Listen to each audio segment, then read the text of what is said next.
Taiwan is a small island positioned at the heart of global tensions. It leads the world in the production of strategically vital microchips and serves as the cornerstone of the U.S. island chain strategy aimed at containing China, a role that could ignite a major power conflict. But how did Taiwan become such a flashpoint? The roots of this powder keg stretch back to the 1940s and China's unresolved civil war, Japan's surrender, and the Soviet invasion of Manchuria in August 1945 had profound consequences for China, which had been resisting Japanese aggression since 1937. By 1945, Japan occupied vast portions of Chinese territory but failed to achieve full conquest. Despite inflicting the deaths of some 20 million Chinese civilians and soldiers, Chiang Kai-shek, China's wartime leader and head of the nationalist Kuomintang, KMT, suddenly found himself among the victorious allies. Yet Japan's unexpected surrender only deepened divisions within China.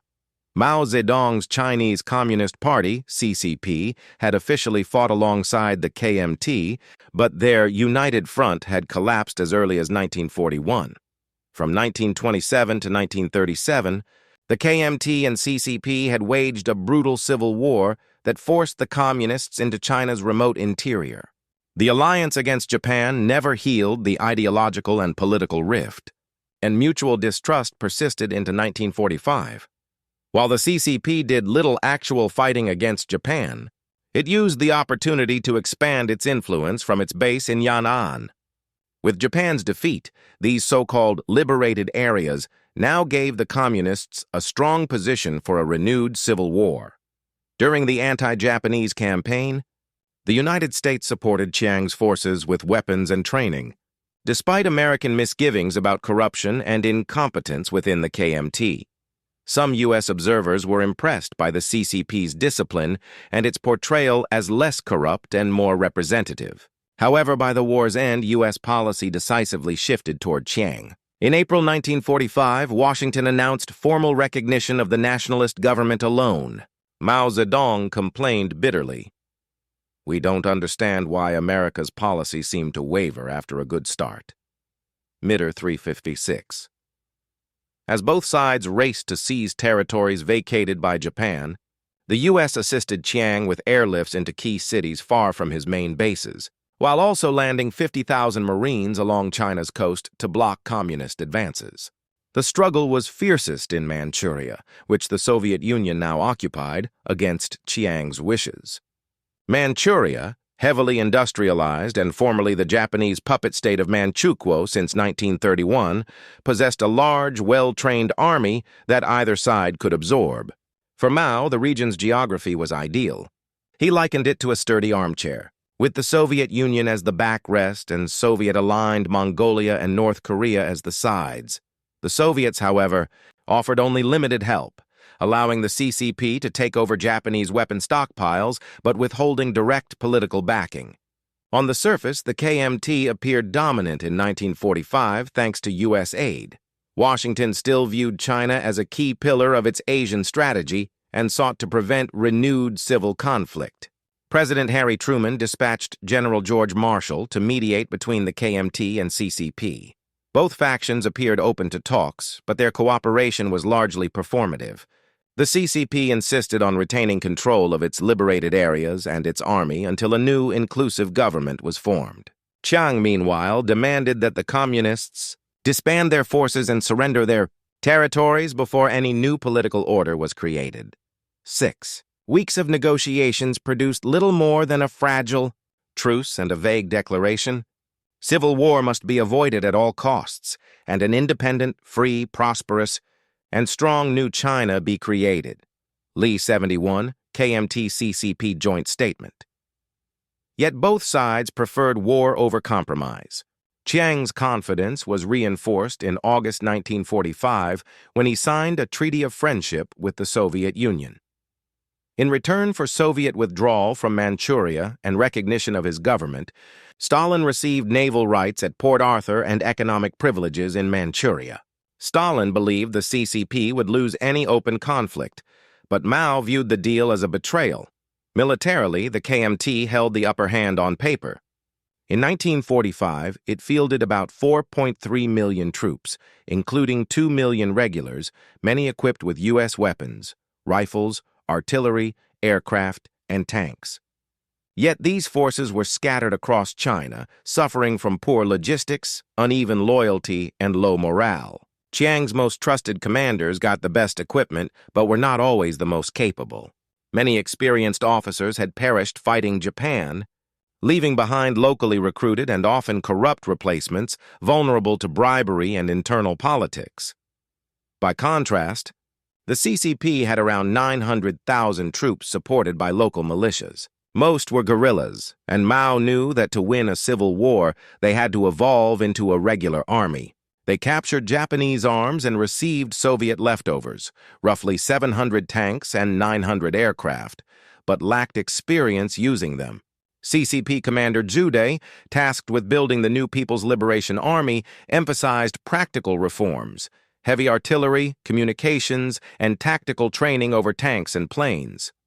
Following Maoist doctrine, the CCP favored mobility and survival over holding fixed ground. For defeating Chiang Kai-shek, the general method of fighting is mobile warfare. Therefore, the abandonment of certain places or cities is not only unavoidable, but also necessary. Lynch, 2627. The CCP's morale, coordination, and strategic discipline were far superior.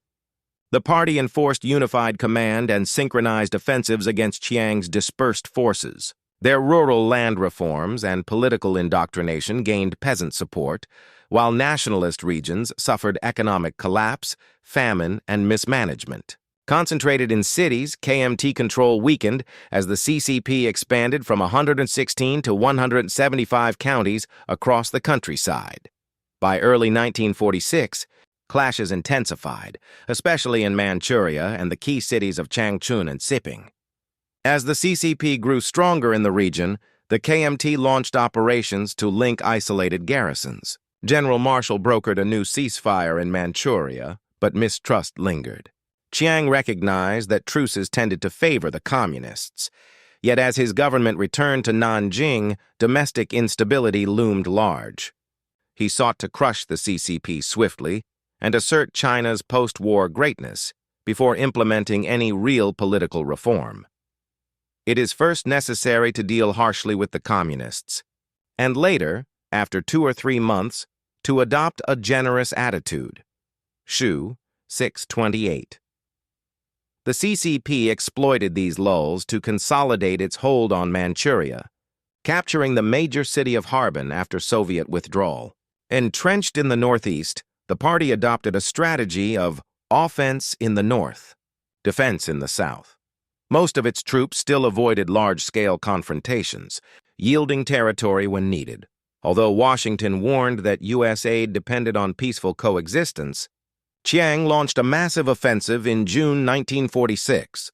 His forces struck at the CCP's Central Plains and Central China military districts, attempting to encircle communist armies. The CCP responded by dispersing into smaller mobile units, suffering losses in rearguard actions, but stalling the nationalist advance through counterattacks and flexible tactics.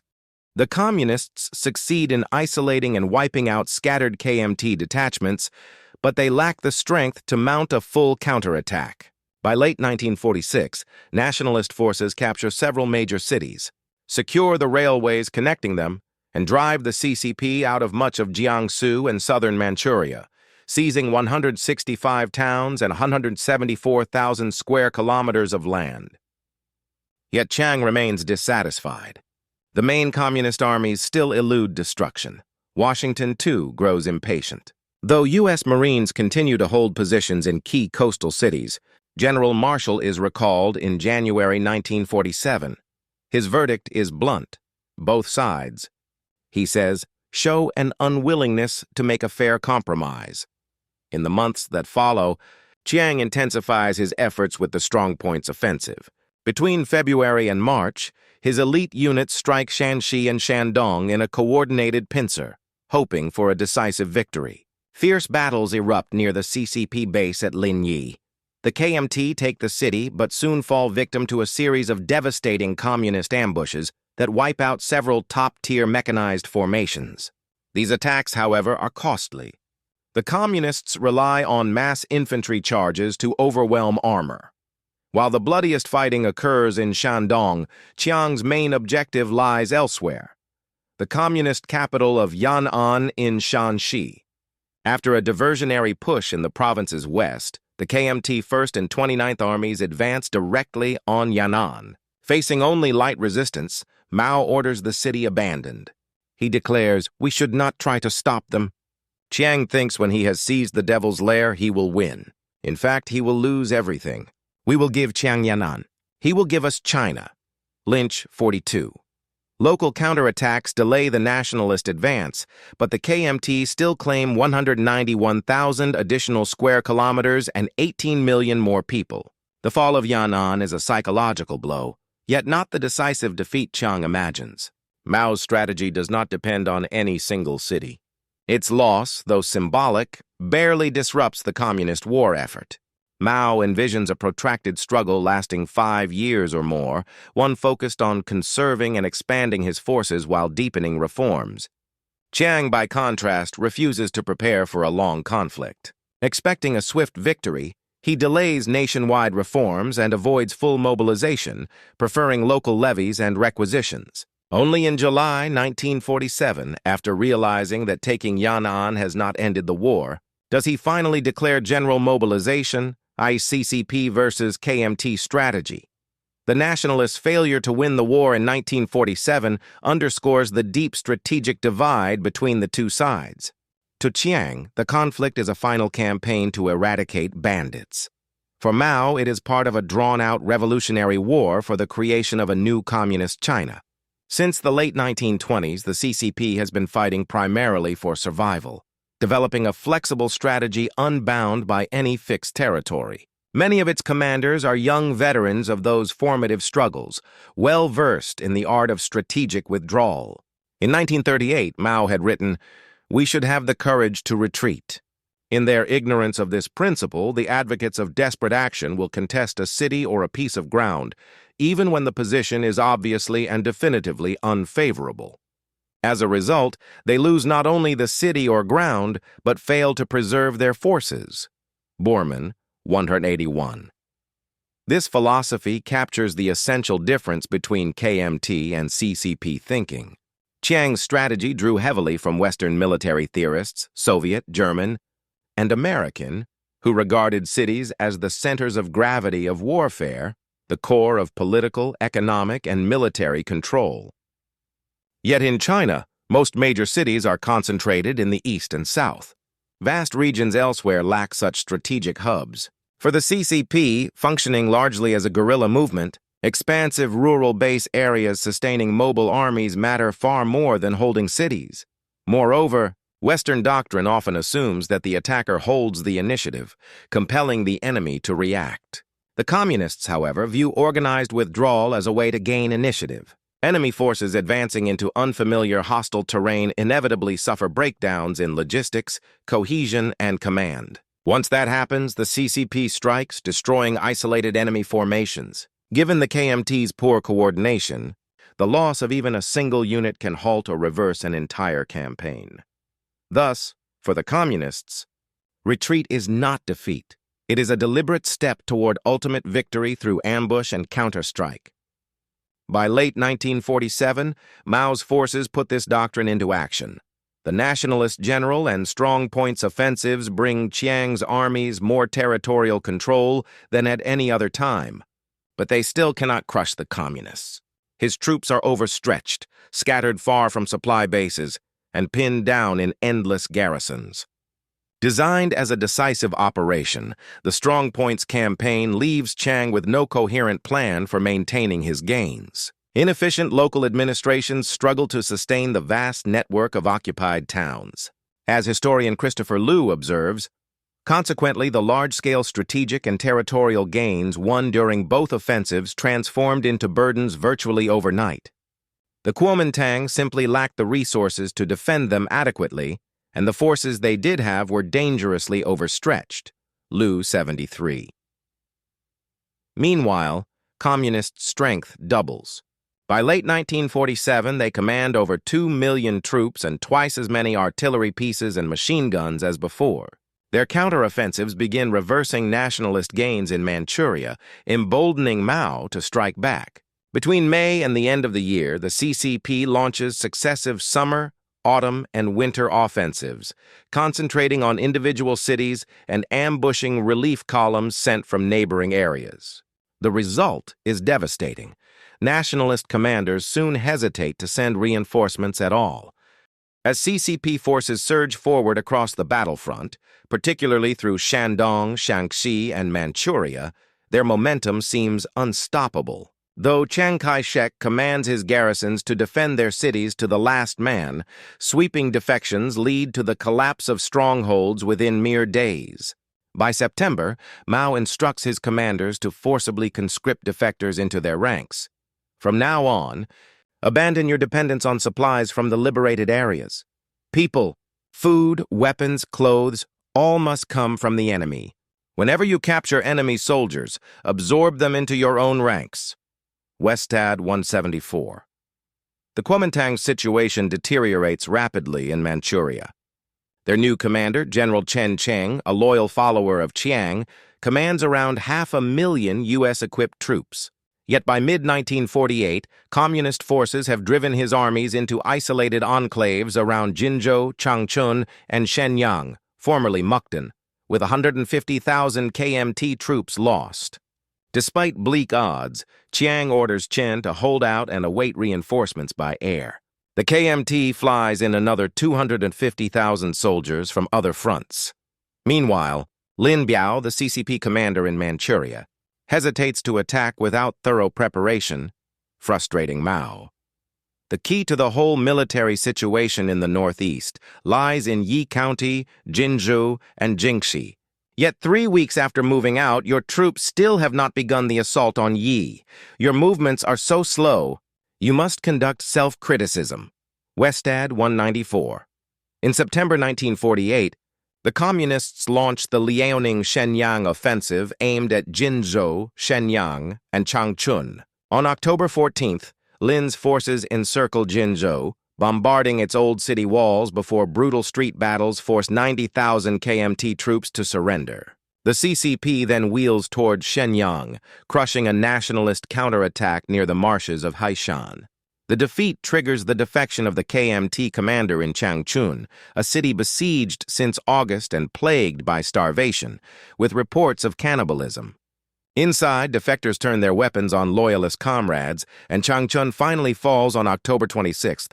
Only Shenyang remains. The elite nationalist New First Army rushes to its defense, but CCP forces encircle and annihilate it within 9 days, inflicting 100,000 casualties. Following a token resistance, Shenyang surrenders on November 2nd. The Liao Shen campaign marks a decisive communist triumph. Although their casualties remain unrecorded, repeated assaults on fortified cities surely took a heavy toll. Still, the KMT loses nearly 400,000 of its finest troops through deaths and defections, with so many joining Mao's ranks that the CCP may now outnumber the nationalists. Civilian experience. As fighting intensifies and control shifts, millions of civilians find themselves under new rulers and new dangers. Communist military advances run alongside Mao's political campaigns, emphasizing agrarian reform and student mobilization. Later Chinese historiography portrays widespread enthusiasm for communism. Yet true support likely fluctuated across time and region. Reforms such as rent reduction, land redistribution, and village committees earn peasant approval, though few outside long-held base areas are ideological communists. Local committees remain tightly controlled by party officials. Despite sweeping political indoctrination, many peasants cling to traditional village life. Still, redistribution creates practical loyalty. After receiving his share of land, the farmer realizes that to keep it, he must follow the CCP to the end. Fear of landlord revenge drives him to commit to the CCP. Lu 41.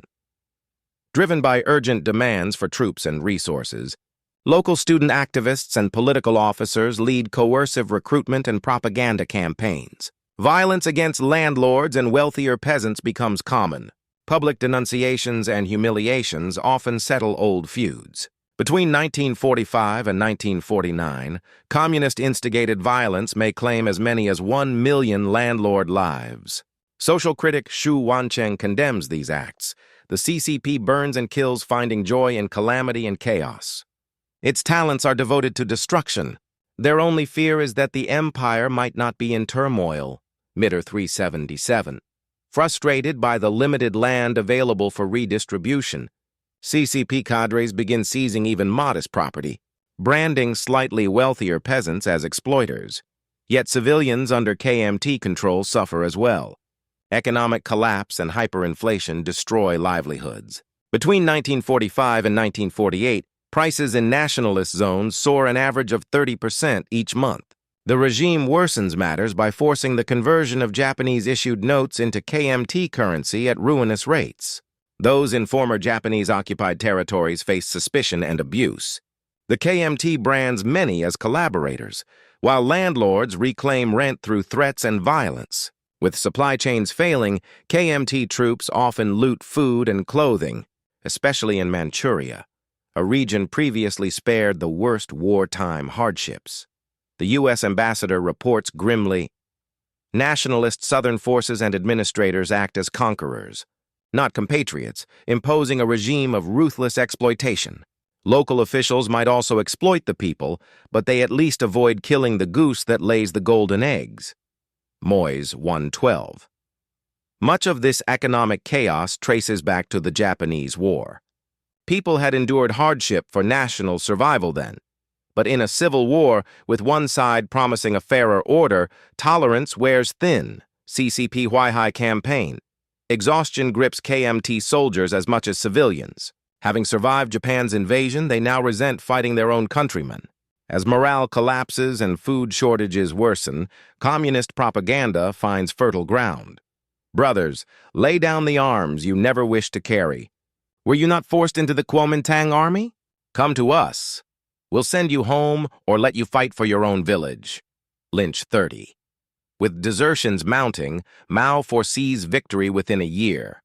In September 1948, the Communists seized Jinan, signaling the People's Liberation Army's full transformation into a professional conventional force. Chiang, believing his enemy exhausted after heavy losses, misjudges their resilience. Using captured supplies and recruits, the PLA continues advancing.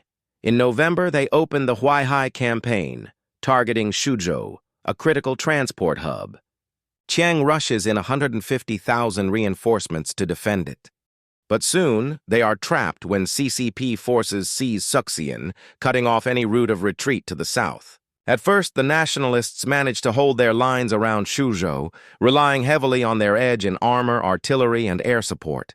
Yet as the communists pour in reinforcements, including new armored divisions, the number of troops engaged on both sides swells to 1.8 million, making the Huaihai campaign perhaps the largest post-World War II battle in history. On the KMT side, internal rivalries and fear of ambush cripple coordination, fears that prove justified. While the nationalist 7th Army waits for delayed reinforcements east of Suzhou, communist forces surround the region.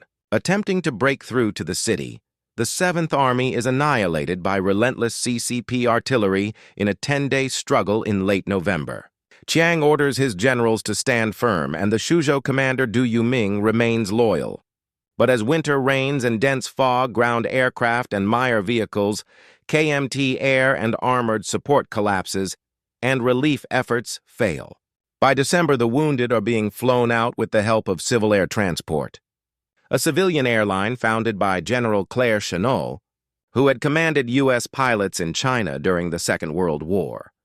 Those left behind face starvation, reduced to eating grass and animal bones. Eventually, Chiang authorizes a breakout attempt to the south. Though it initially catches the communists off guard, they crush it within 3 days. Freezing and starving, Du Yuming surrenders on January 10, 1949, along with 100,000 men. One captured officer tells his CCP interrogators that his last meal was his American-made sheepskin gloves.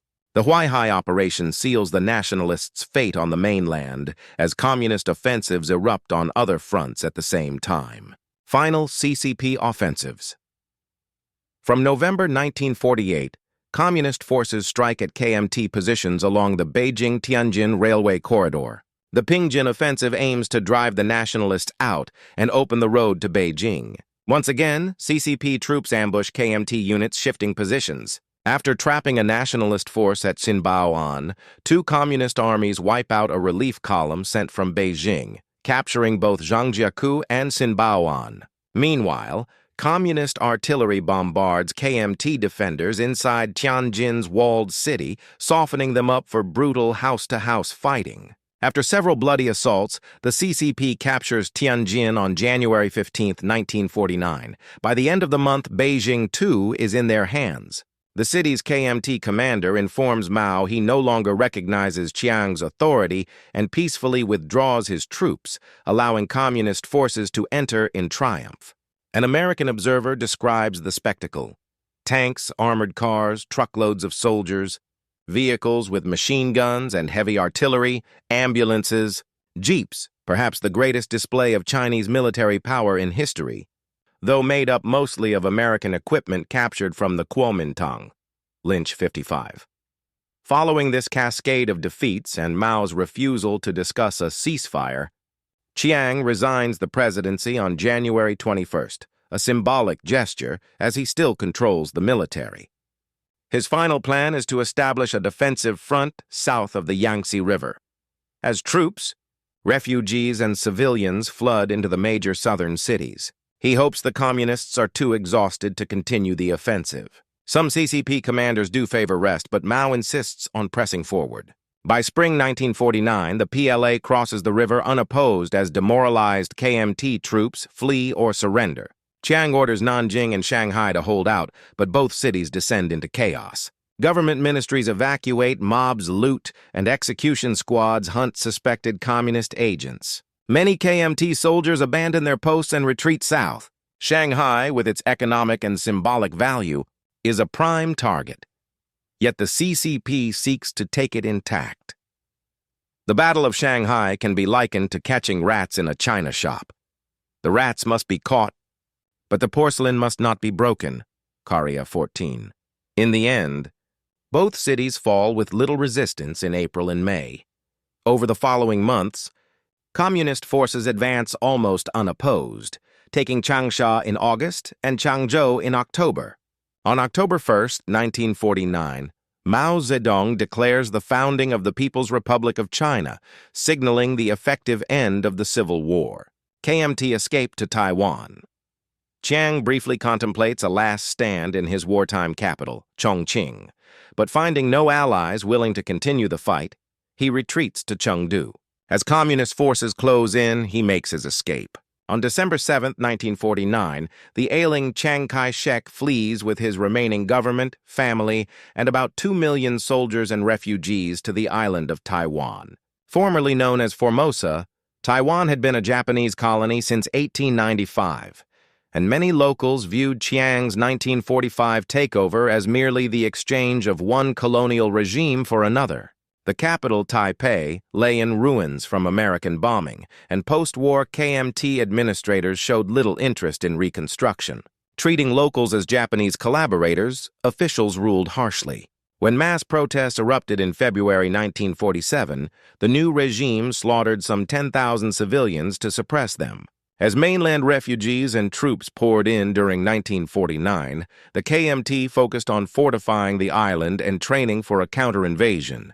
Yet even among its leadership, few believed their rule could last long. A communist attack seemed inevitable. The CCP does attempt an assault, but suffers defeat in the Battle of Gunningtou, where KMT forces repel the invasion on a nearby smaller island. The failed invasion exposes the CCP's naval and amphibious weakness. Although the Communists later capture Hainan in April 1950, they succeed only with major help from local communist guerrillas. Taiwan, however, remains firmly beyond their grasp. Mao's new People's Republic also faces challenges elsewhere. He claims authority over regions still outside his control, Xinjiang and Tibet, both ethnically diverse and religiously distinct, with Xinjiang largely Muslim and Tibet Buddhist. The CCP will bring both under its rule during the 1950s, though separatist resistance, often aided by the United States, continues. By mid-1950, conditions improve for the KMT in Taiwan. Commanders feel more secure, and Chiang resumes his title as President of the Republic of China. He hopes for U.S. support, but is disappointed when President Truman declares, "We are not going to get involved militarily in any way on the island of Formosa." Westad 291. Why the CCP won the Chinese Civil War never officially ends, though historians typically mark Chiang's flight to Taiwan on December 7, 1949, after the communist capture of Shanghai, as its conclusion. Estimating casualties is nearly impossible. Post-war communist historiography minimizes CCP losses, which were difficult to calculate amid constant recruitment and defections. A reasonable estimate for 1945-1949 is about 2 million military casualties on both sides and 5 million civilian deaths, including those from famine. Several factors explain communist victory and nationalist defeat. The KMT's flawed strategy, especially Chiang's decision to station large forces in distant Manchuria, played a key role. Low morale also crippled the nationalists.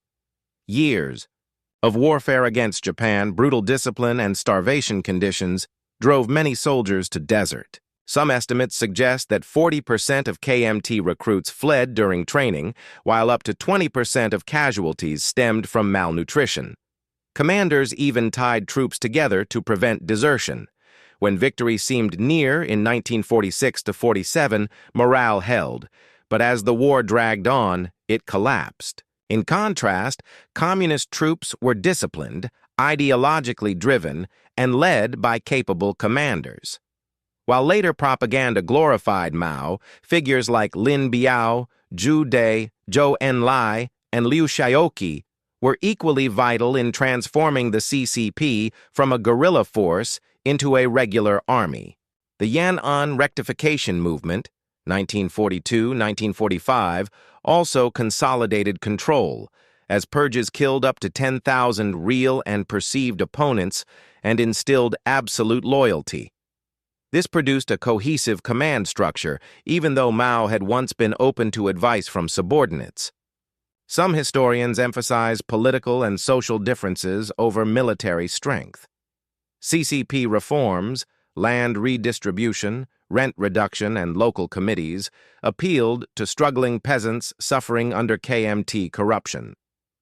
Though few became committed communists, practical improvements won their loyalty. The Kuomintang, founded by Sun Yat-sen as a revolutionary reform party, had by 1945 become mired in corruption and inertia.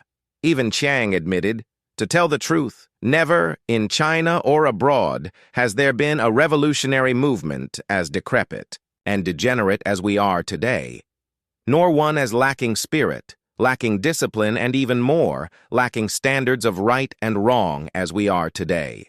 Moyes 119.